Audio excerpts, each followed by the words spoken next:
When I reach a stage in my life as a youth, seeking knowledge and wisdom about the earth and creation. Seeking many places, you know, talk to Christians and read up about Muslim and Buddha and all different type of things. But being a youth who grew in Jamaica, I feel say one's spirituality is out of the life where you live and the reality of your existence, you know. Rastafarianism in Jamaica has a lineage, a root of, say, at least 250 years before the 1930s. It's a natural mystic flowing through the air. Absolutely. Absolutely, because the social phenomena is too consistent around the world to be mistaken for anything else. Amazing, amazing, and has always been. Now, the most recent upsurge, for lack of a better word, in Jamaica, the Rasta phenomena is more of that. More of that, essentially, at the core. Man didn't have a job and man couldn't even provide bread in no means and ways, you know. Go into different ones and they will give you, and when you do hear the shout behind your back in the grapevine, you hear your name calling, you know. So I could go to this place, I could go and get something to eat and words that soothes the heart and words that make a man strong. It's from the Rastaman, you know. We have to feel out ourselves and answer our own question in ourselves, in everything, whether food, lifestyle, you name it, the type of relationship with your woman, everything, you know. The personal liberty where you have to answer, you have to seek answer for yourself, from your God or from your Creator, where set your heart and mind at ease. One had never really come to accept Rasta before the great King Bob Marley, who Father sent to reveal certain things. Because Bob Marley is still a baby compared to some great-great-grandfathers who were real Rastas. You know? But it takes probably someone to study musically in order for one to really accept the greatness of Rasta. But Rasta has always been great from way back then, because people who had been through so much persecution and so much fasting has spread, you know, against them. And still, every time you meet with a Rasta, you know, he not really spread no hatred. It's just one thing you always get from a Rasta, is love. You don't want to rest the roots? Roots. Some of my roots.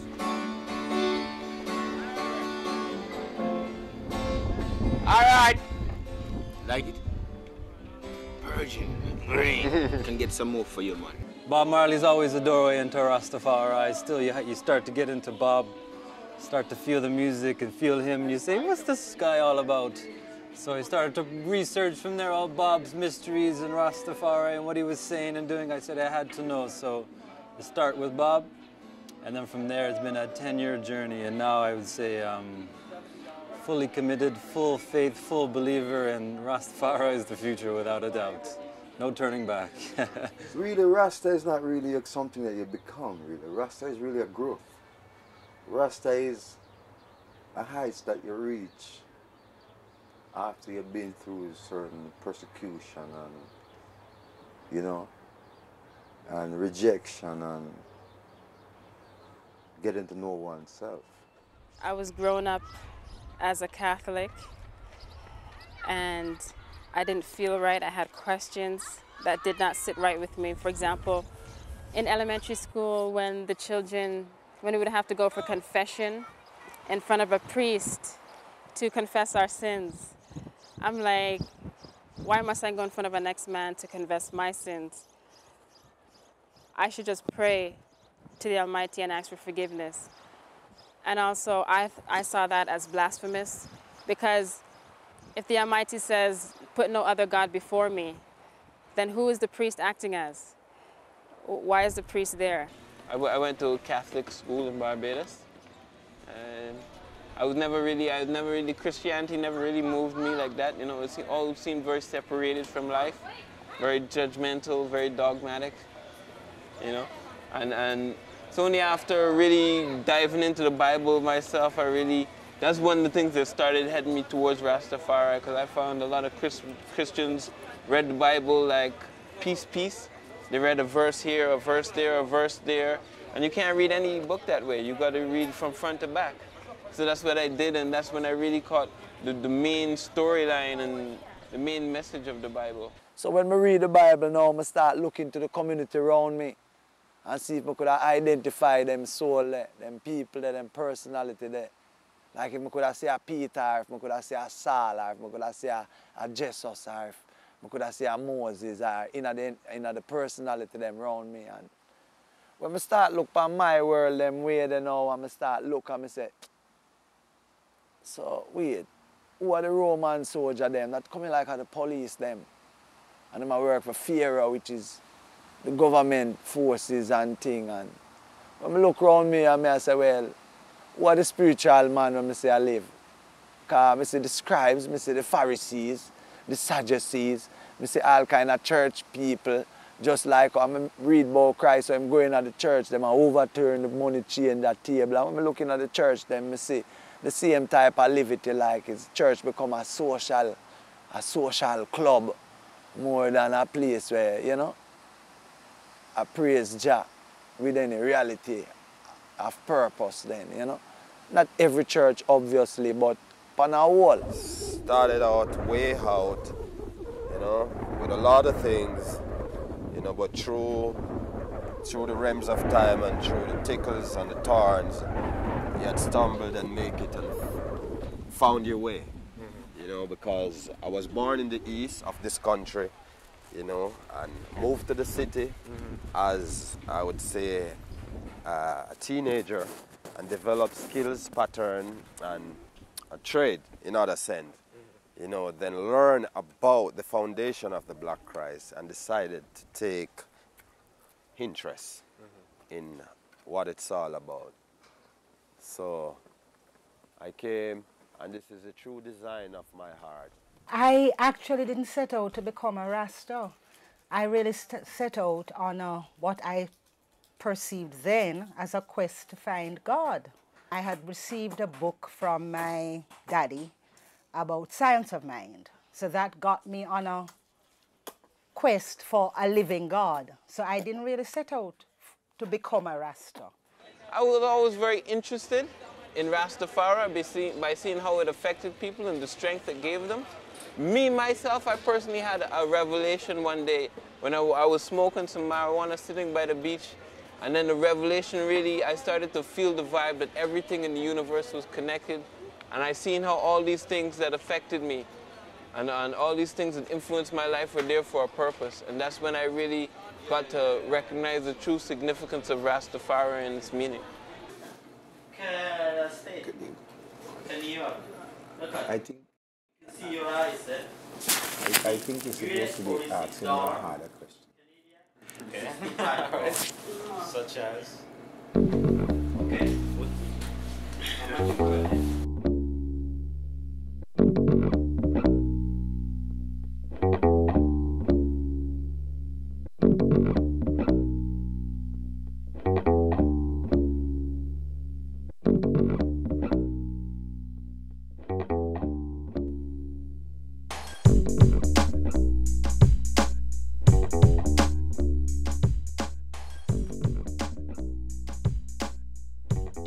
We say Marcus Garvey, we say Marcus Messiah. Yeah, man. Long live our prophet Marcus Messiah, man. Marcus Messiah Garvey is an international prophet, an international leader who is the same John the Baptist spoken of in the scriptures, and is the same Jeremiah, the prophet, right? He is a forerunner of the Christ. And so he was born in St. Anne's Bay, and his ideas set the world on fire. He was able to fill Madison Square Garden with more people than any other leader had ever done before, right? He also was able to organize a movement that stretched all over the world, it touched every continent, right? He had members in every part of the world, including in colonial Africa, right? And his philosophy and opinions, his way of life, his teaching of an African philosophy has helped I and I to get an understanding of our true selves. So he comes with a vision to teach us to look to Africa, to a black king who will be crowned. And in 1930, we saw the fulfillment of that prophecy when His Imperial Majesty, Haile Selassie, was crowned along with his Empress, the Honorable Empress Menen, as King of Kings and Lord of Lords, conquering Lion of the tribe of Judah. If me was a movie director, and me I go look in my environment and say, all right, me I go do a movie of the Bible. And me I look around me to see who could have act that part there, who could have act that part there. When me really look for the Christ, is a Rasta man, me say. Me would have to choose because of him kind of live that Christian life, then that Christ-like livity, you know.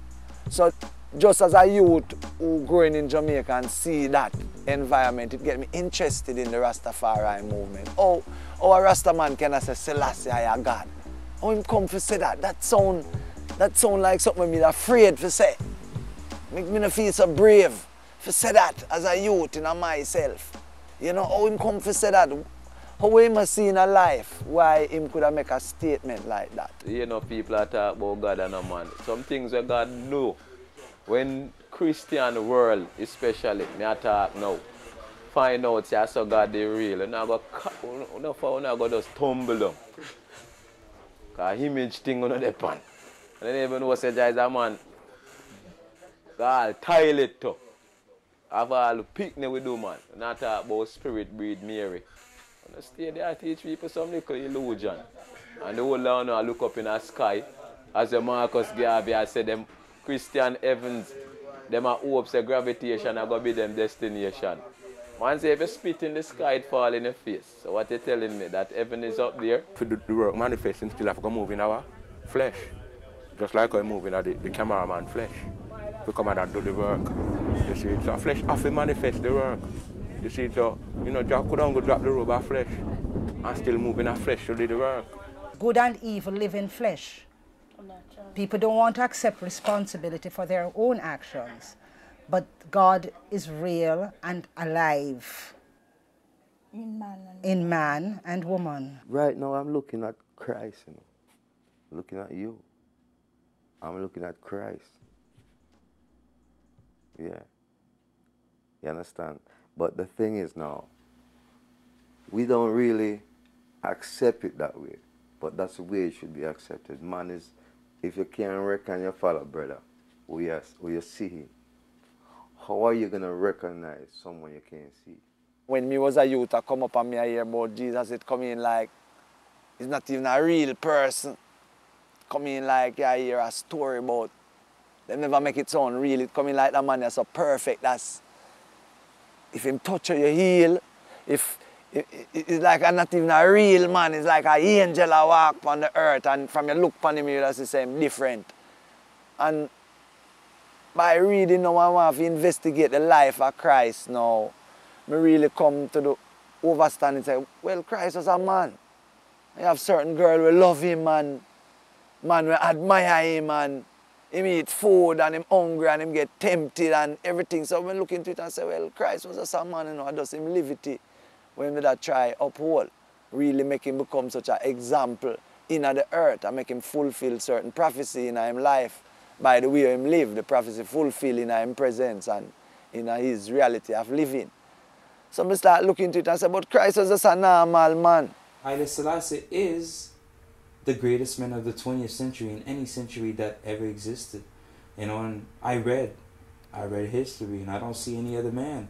Martin Luther King, Malcolm X, Marcus Garvey, all the so-called great white man and all that. None of them comes close to Haile Selassie. And the only greater man that people could say, well, this is Jesus Christ. And you come to the conclusion it's the same man. That's what makes him so great. In the Bible, it shows you that Christ says he'll come again, right? The return Christ, and he's gonna come in a kingly character.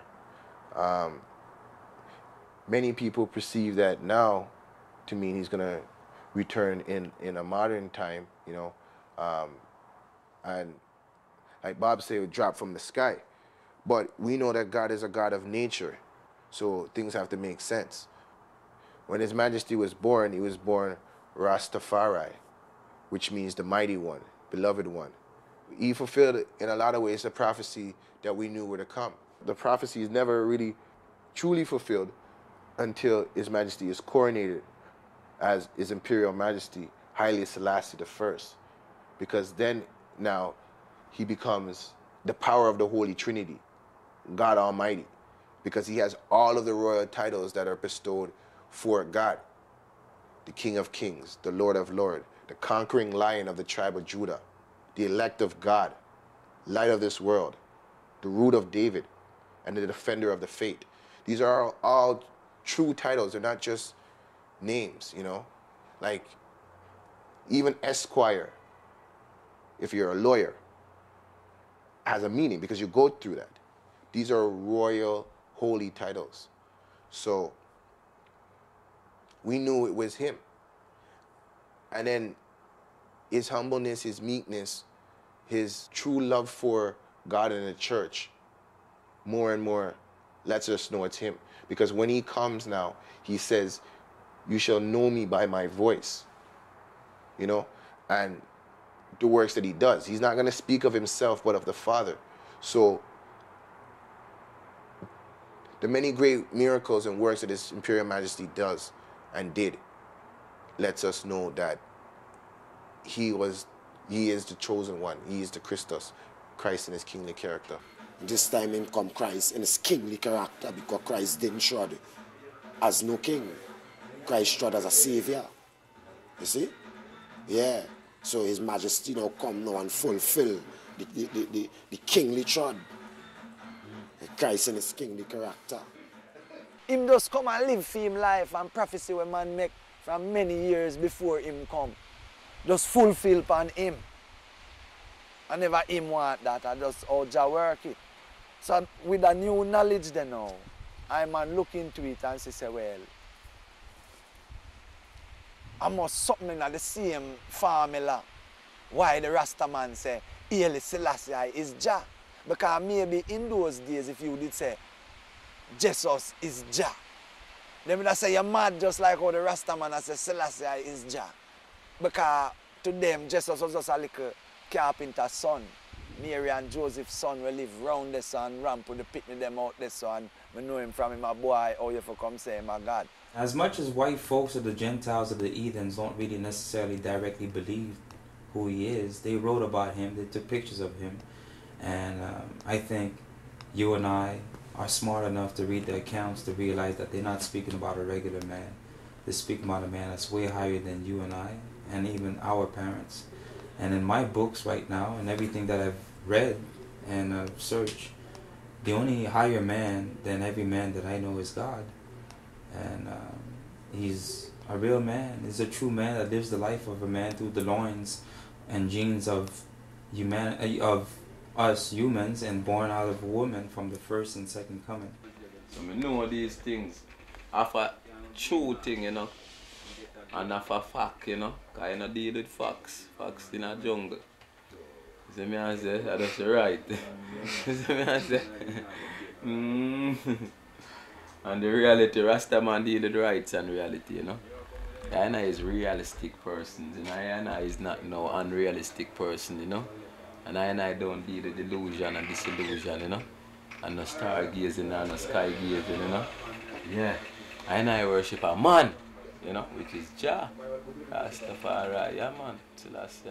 The Bible says when him come, it's going to be like the coming of him, the whole world are going to see it right out there from east to the west. It's going to flash like lightning across the sky.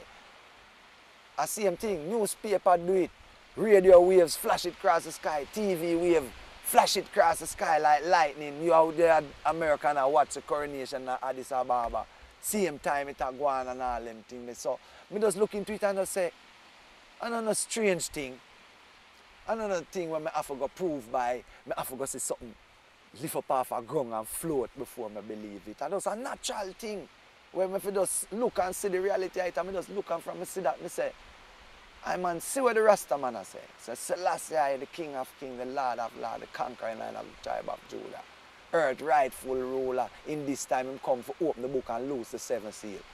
So what the work of what that mean? Open the book and loose the 7th seal. Him come that is going to be earthquake in diverse places, flood, all kind of things are going to start happening. That's what them say when the Son of Man return in him glory. And them things, now we see them things there, wars and rumors of wars, pestilence and famine.